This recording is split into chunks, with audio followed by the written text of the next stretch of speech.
Vamos a dois exemplos para a gente tentar visualizar. Isso aqui é mais fácil a gente, através de exemplos, a gente visualizar. É muito mais fácil do que a gente ficar falando da parte teórica. A gente tem que falar logicamente, mas vamos a exemplo. Nós tivemos 2 acidentes aéreos grandiosos recentemente, né? Década de 2000, nós tivemos 2 acidentes grandiosos. Aquele que ocorreu aqui, tá, no aeroporto de Congonhas, com o avião da TAM. E eu me lembro que eu estava em sala de aula naquele dia. Estava em sala de aula lá na Paulista, e o aluno falou: Júlio, aconteceu um acidente em São Paulo agora, e ele falou: foi um problema em Congonhas, o avião não conseguiu frear, e bateu na torre lá no prédio e matou todo mundo. Na hora eu quase caí de costas, falei: meu pai do céu. Por quê? Na semana que antecedeu o evento, o TRF, Tribunal Regional Federal, autorizou a liberação da pista que estava fechada para aviões de grande porte. Foi na semana que antecedeu. O TRF tinha impedido, a Justiça Federal, o TRF, a desembargadora, proibiu descer avião de grande porte, porque vocês vão lembrar do assunto, a falta de arranhuras na pista, para frenagem. E havia ali a necessidade de comprovação de que havia arranhuras na pista.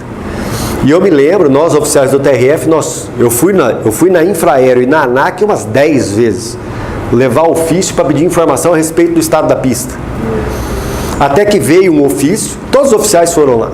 Até que veio o ofício, e diante do ofício, com a documentação trazida, na semana que antecedeu o acidente, ela liberou a pista para descer avião de grande porte, que estava proibido descer ali.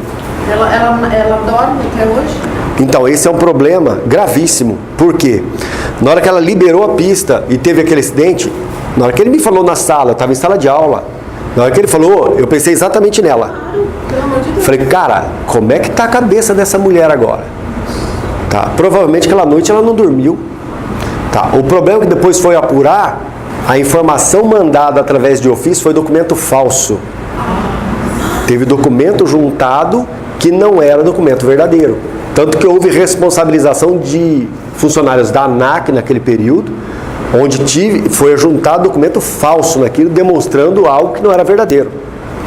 Tá, obviamente, vamos parar para pensar o seguinte: se houve nexo entre isso e o que ocorreu, tá? A conclusão final é de que não houve nexo, porque houve um problema no manejo da aeronave, parece que o piloto se equivocou no manejo de um equipamento lá. Isso foi a conclusão que houve no processo. A sacanagem é botar culpa no morto, no né? cara que morreu. O morto não não houve, né? E aí houve toda essa discussão. O fato é, nós tivemos vítimas naquele caso. Vítimas que sofreram dano.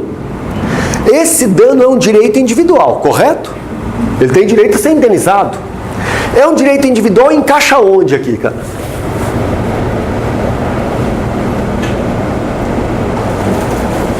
Poderia aquele pessoal todo se reunir e entrar com uma ação coletiva? Poderia, porque é um direito individual homogêneo. O que é um direito individual homogêneo? Ele é um direito individual, onde eu tenho titulares, olha o que eu vou dizer, titulares determinados ou determináveis, e o direito é divisível, dá para saber cada um, aqui tem direito. Só que a origem do direito é comum, é uma origem comum. Isso faz com que o direito individual seja homogêneo. O direito individual homogêneo, preste muita atenção nisso. Esse direito individual, ele entra, e aí a doutrina o faz, não com tanta perfeição, mas só para dar uma ajustada, ele entra como uma espécie de direito coletivo. Os direitos coletivos, eles se dividem em direitos difusos, direitos coletivos propriamente ditos, e os direitos individuais homogêneos. Só que o direito individual homogêneo, ele só é considerado coletivo por acidente, por uma circunstância acidental. Daí falar-se de direitos coletivos acidentalmente, ou direito acidentalmente coletivo.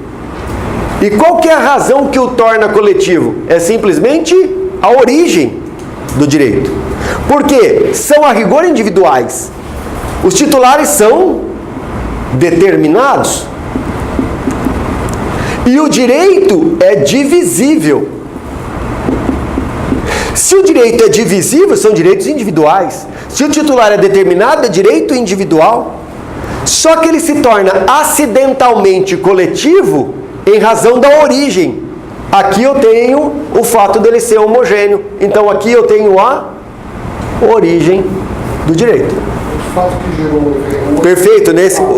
A origem do direito é a mesma para todo mundo. Correto? Então é um direito individual, porque os titulares são determinados, o direito é divisível, eu sei cada parcelinha de cada um tem direito a uma parcela, mas em razão da origem ser um fato comum, ele se torna homogêneo. Ponto. A rigor, seriam direitos individuais, mas são acidentalmente conhecidos como direitos coletivos. Agora, essencialmente coletivos, quais são? Esses de cima. Esses são essencialmente coletivos. E por que essencialmente coletivos? Porque os titulares são indeterminados. E o direito que eu tenho daqui é indivisível. Nós não vamos entrar numa discussão teórica aprofundada, que esse tema aqui ele é um tema complexo. O objetivo é só trazer os traços marcantes de cada um deles. Só que nos direitos difusos, esse que está aqui, o que eu faço com que esse direito se torne o direito coletivo, que se torne o direito de todo mundo, é uma situação fática. Situação de fato. É o fato de uma comunidade estar morando em uma localidade que é comum, é um fato que torna um direito coletivo, só que de maneira difusa. Por exemplo, o sujeito mora numa cidade ribeirinha, tá? Há um dano ambiental no Rio Doce que nós tivemos. Esse dano ambiental no Rio Doce, em relação àquela população que está naquela cidade ou naquela região, causa um prejuízo? Causa. Eu sei determinar quais são os titulares? Não sei. Eu sei mensurar qual que é o direito de cada um? Não sei. Então é um direito difuso, correto? Que decorre da localidade onde eles estão. Agora, se eu consigo determinar o quanto cada um tem direito, isso se torna um direito individual homogêneo, porque o fato é o mesmo. Então, aqui eu tenho uma situação fática. Lembre sempre, direito ao meio ambiente equilibrado. Todos nós temos? Todos? Mas eu sei determinar quantos? Eu sei o que cada um tem que ter? Não. Então, é direito difuso. O direito coletivo em sentido estrito, ele também é em determinados titulares, indivisível, todavia, o que reúne essas pessoas aqui é uma situação jurídica comum. É uma situação não fática, mas jurídica comum. Por exemplo, cobrança indevida ou alíquota excessiva no IPVA. Pergunto, é direito de quem? De todos. De todos. Agora, a questão nesse caso é, se aplica aos direitos coletivos?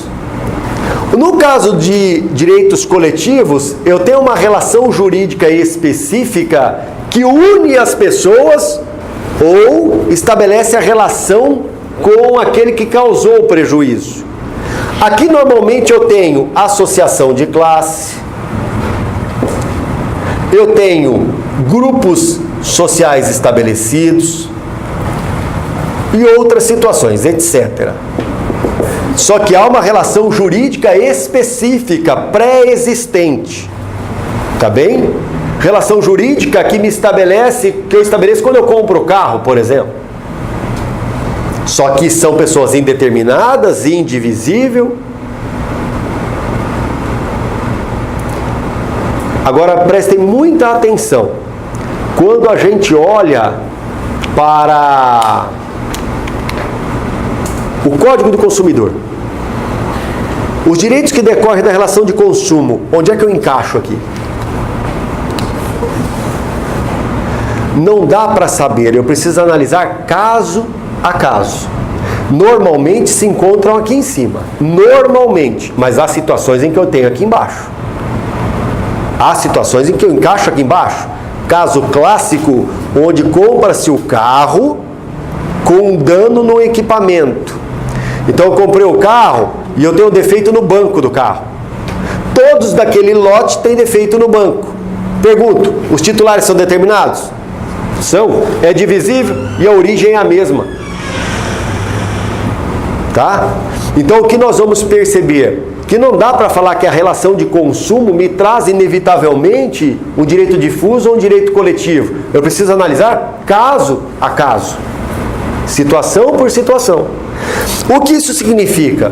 Aqui nós estaremos diante da possibilidade das ações coletivas para proteção.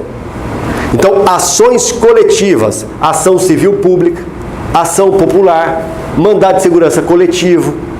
Então, essas buscam tutelar direitos coletivos em sentido amplo. Correto?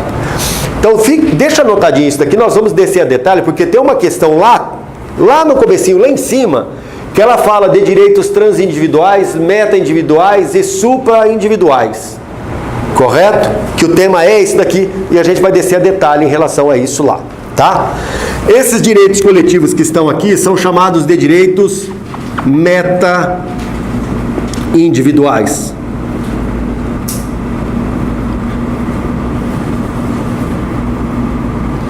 Transindividuais.